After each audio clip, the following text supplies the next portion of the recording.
Hi friends, welcome back to our channel. అందరు ఎలా ఉన్నారండి? బాగున్నారు కదా? ఇక ఈ రోజు అయితే ఇలా బగారా రైస్ అయితే వేసామండి. పిన్ని వాళ్ళ ఇంట్లో ఫంక్షన్ జరిగింది, అందుకని చెప్పేసి బయట వాళ్ళకి ఆర్డర్ ఇవ్వకుండా మేమే చేసేసుకున్నాం.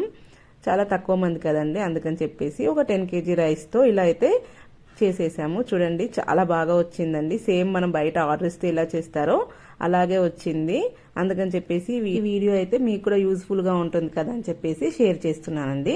ఇక వీటికి కావాల్సినవి ఏంటో చూపిస్తాను, చూసేయండి. నేనైతే ఫస్ట్ పచ్చిమిర్చి, ఆనియన్స్ ఇవన్నీ కట్ చేసి పెట్టుకున్నానండి. బగారా ఐటమ్స్ కూడా తీసేసుకున్నాను. ఫస్ట్ అయితే ఒక పెద్ద బగోన్ తీసేసుకున్నామండి.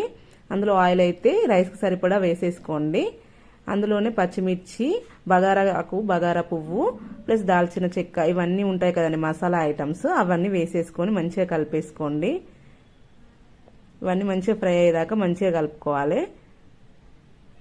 చూసారు కదా, మసాలా ఐటమ్స్ అన్నీ వేసేసుకోండి, సరిపోతుంది. దీనిలో ఎక్స్ట్రా ఏమి యాడ్ చేయట్లేదు.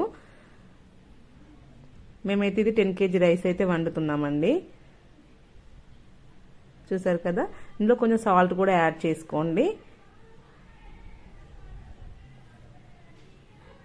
ఇందులో పుదీనా కూడా వేసేసుకుంటున్నామండి. స్మెల్ అనేది మంచిగా వస్తుంది కదా పుదీనా వేసుకుంటే, అందుకని చెప్పేసి పుదీనా కూడా వేసేసుకోండి. మంచిగా కలుపుకోండి. ఆ పచ్చి వాసన అనేది పోయేదాకా కలిపేసుకోవాలి. చాలా ఈజీ అండి, చిన్న టెక్నిక్ తెలిస్తే సరిపోతుంది. చూసారు కదా, అలా కలిపేసుకున్న దానిలో మేమైతే అలా బిందెతో అయితే వాటర్ పోస్తున్నామండి. చూసారు కదా, అలా బిందెతో వాటర్ పోస్తున్నాం. ఎందుకు పోస్తున్నానో కూడా నేను చెప్తాను. మేమైతే ఒక కొలత పెట్టేసుకున్నామండి, అందుకని చెప్పేసి అలా ఒక బిందెతో అయితే వాటర్ పోస్తున్నాము. మేమైతే ఆ బిందెతోనే ఒక బిందె రైస్ అయితే తీసుకున్నాము. ఆ బిందెతో అంటే 10 kg రైస్ అయితే వస్తుంది అని చెప్పేసి ఆ బిందె కొలత పెట్టేసుకొని 10 kg రైస్ తీసుకొని దాంతో ఆ బిందెతోనే బిందెన్నర నీళ్ళు అయితే పోసేసుకున్నాము. చూడండి, అందులో సాల్ట్ వేసుకున్న తర్వాత ఒక 20 minutes తర్వాత అలా మరుగుతుందండి వాటర్. అలా మరిగేదాకా వెయిట్ చేయండి.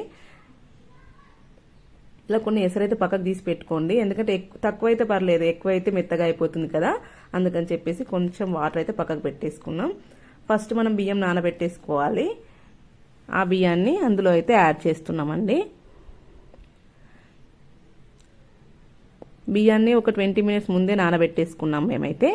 ఆ బియ్యాన్ని అయితే అందులో యాడ్ చేసుకుంటున్నాం. అలా బియ్యం యాడ్ చేసేటప్పుడు కొంచెం కలుపుతూ ఉండండి, ఎందుకంటే ముద్దలు ముద్దలుగా కాకుండా ఉంటుంది. రైస్ అయితే వేయడం కంప్లీట్ అయిపోయింది.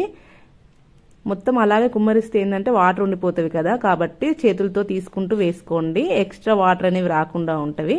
అలా మంచిగా కలుపుకొని మూత పెట్టేసుకోవాలి. చూడండి, మళ్ళీ మూత తీసి చూస్తే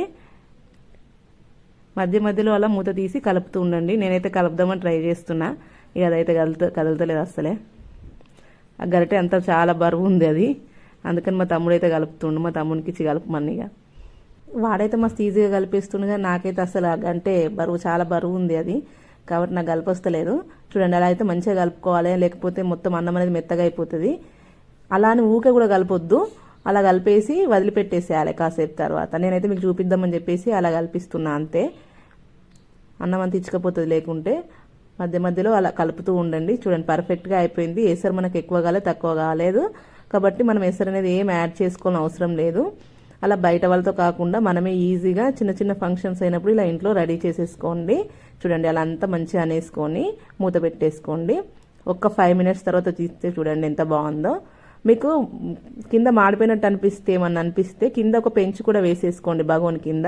అప్పుడు మెల్లగా స్లోగా మంట అనేది తగులుతూ ఉంటుంది కదా, మంచిగా ఉమ్మగిలుతుంది రైస్ అనేది. చూడండి, పర్ఫెక్ట్గా వచ్చింది రైస్ అయితే. భోజనానికి వచ్చిన వాళ్ళు కూడా చాలా బాగా అయిందని చెప్పారండి. మీరు కూడా ఒకసారి ట్రై చేసి చూడండి. మీకు నచ్చితే ఛానల్ సబ్స్క్రైబ్ కూడా చేసుకోండి, లైక్ చేయండి. Thank you for watching friends.